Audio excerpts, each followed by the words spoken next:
You work hard. You set goals. You know what you should do. But something stops you. Every time. It's not discipline. It's not motivation. It's not even fear. It's something deeper.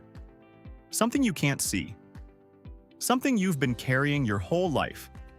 Today, I'm going to show you what it is and how to break free. Here's the thing nobody talks about. The biggest obstacle in your life isn't external. It's not your circumstances. It's not other people. It's not lack of resources. It's your identity, who you believe you are. And most people never question it. They just accept it. I'm not a morning person. I'm not good at math. I'm just not disciplined. These aren't facts. They're stories. Stories you've told yourself so many times they feel true. And here's the problem. Your brain protects your identity. Fiercely. When you try to do something that doesn't match who you think you are, your brain resists. Not with logic. With discomfort. With doubt. With excuses. You say you want to change, but your brain says, that's not who we are. And your brain always wins, unless you change the story. Because here's the truth. You don't rise to the level of your goals. You fall to the level of your identity. If you see yourself as someone who quits, you'll quit. If you see yourself as someone who's always late, you'll be late. If you see yourself as someone who can't stick to things, you won't. Not because you're broken, but because you're being consistent with who you think you are. So if you want real change, you don't start with actions. You start with identity. Let me show you how this plays out. Someone wants to get healthy. They start working out. First week, they're motivated. Second week, it's harder. Third week, they skip a day. Then 2 days. Then they quit. And they say, I guess I'm just not a fitness person. But that's not what happened. What happened is, they tried to act like a fitness person without becoming one. They were performing, not transforming. And performance is exhausting because you're fighting your identity the entire time. But transformation? That's when your identity shifts first. When you start seeing yourself as someone who moves their body, someone who values their health, someone who shows up. And once that identity locks in, the actions become automatic. Here's another example. Someone wants to be a writer. They sit down to write. They struggle. They think, this is terrible, I'm not a real writer. So they stop. Because real writers don't struggle, right? Wrong. Real writers struggle all the time. But they have something else, an identity. I'm someone who writes. Not, I want to write. Not, I'm trying to write. But I write. That shift changes everything. Because when you are something, you do it. Even when it's hard. Even when it's not perfect. Even when you don't feel like it. Your identity determines your actions, and your actions prove your identity. It's a loop, and most people are stuck in the wrong loop. I'm not that kind of person, so I don't do that thing, which proves I'm not that kind of person. But you can flip it. I do this thing, which proves I'm this kind of person, so I keep doing it. Same loop, different direction, different life. So how do you actually change your identity? Not fake it, really change it. You start with evidence. Small evidence. Every action you take is a vote for the type of person you want to become. One action isn't enough. But repeated actions? That's proof.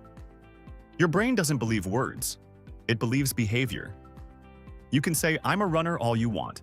But if you never run, your brain knows you're lying. But if you run once, you've cast 1 vote. Run twice, 2 votes. 10 times, 10 votes. At some point, the evidence becomes undeniable. And your identity shifts. Not because you convinced yourself, but because you proved it. So here's the process. Step 1. Pick the identity you want. Not the goal, the identity. Don't say I want to lose 20 pounds. Say I want to become someone who values their health. Don't say I want to start a business. Say I want to become someone who builds things. The identity is bigger than the goal and more powerful. Step 2. Prove it with the smallest action. You don't need to run a marathon. Run for 2 minutes. You don't need to write a novel. Write 1 sentence. You don't need to overhaul your diet. Eat 1 healthy meal. Small actions count. Because they're proof. And proof is what changes identity. Step 3. Repeat until the evidence is undeniable. 1 action is a fluke. 10 actions is a pattern. 100 actions is identity. You don't change overnight, you change through repetition. And here's the beautiful part. Once your identity shifts, the actions get easier. Because you're not fighting yourself anymore. You're just being yourself. Now here's something most people miss. The way you talk about yourself matters. A lot. Words shape identity, and most people use words that keep them stuck. I'm trying to be healthier. Translation: I'm not healthy yet. Maybe I never will be. I want to wake up early. Translation: but I'm not that person. I'm bad at this. Translation: and I always will be. These aren't harmless phrases. They're identity statements, and your brain hears them. So you need to change your language. Instead of, I'm trying to be a morning person, say, I'm someone who wakes up early. Instead of, I want to be more disciplined, say, I'm someone who follows through.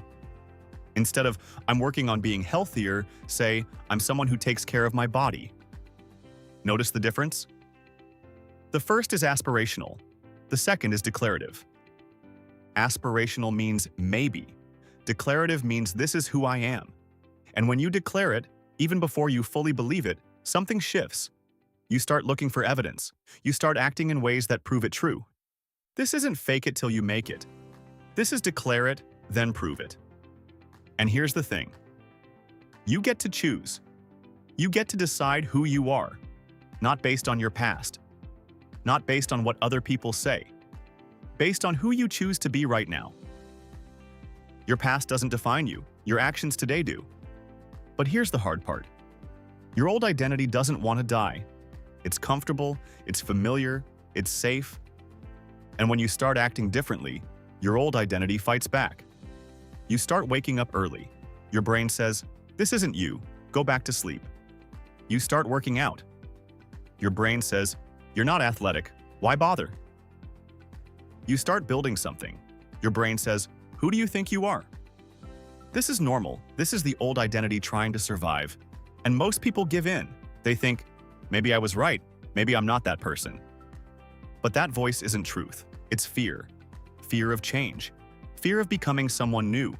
So when it shows up, you name it. That's my old identity. It's scared. But I'm moving forward anyway.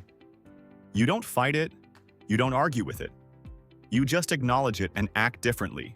Because here's the truth. The old identity loses power every time you act against it. Every time you wake up early, you weaken, I'm not a morning person. Every time you work out, you weaken, I'm not athletic. Every time you show up, you weaken, I'm not disciplined. And eventually, the old identity fades. Not because you destroyed it, but because you replaced it. With proof, with action, with a new story. And that new story, that's who you become. So here's what you do. Starting today. Step 1. Identify the limiting identity. Ask yourself, what story am I telling about myself that's keeping me stuck? Write it down. Get it out of your head. Look at it. I'm not disciplined. I'm not creative. I'm bad with money. Whatever it is. Step 2. Decide on your new identity. Who do you want to become? Not what you want to achieve, who you want to be. Write it down. Present tense. I am someone who... Step 3. Prove it today. Take one action that aligns with your new identity. Just one. Make it small enough that you can't fail. And when you do it, say it out loud. I'm someone who follows through. I'm someone who takes care of their health. Whatever your new identity is. Step 4. Repeat every single day. One small action. Every day for a week, then 2 weeks, then a month. Track it. Not to measure results, to collect evidence. Because every time you act, you're proving to your brain, this is who I am now. And after enough proof, your brain stops resisting. It accepts the new identity, and the actions become automatic. That's when real change happens. So let's recap. You don't rise to your goals, You fall to your identity. If you want to change your life, you have to change who you think you are. And you do that through proof. Small actions, repeated daily, not trying, not wanting, being. I am someone who... That's the phrase that changes everything. Not someday, not eventually, today. Your old identity will resist. That's normal. Acknowledge it and move forward anyway. Because every action is a vote. And with enough votes, you become someone new. Not through willpower, through identity. If this shifted something for you, I'd love for you to subscribe. I make videos like this every week, breaking down the psychology of real change, giving you the tools to become who you want to be. Hit subscribe if you want more, and drop a comment. What's the new identity you're building? What's one action you're taking today to prove it? Thanks for watching. See you in the next one.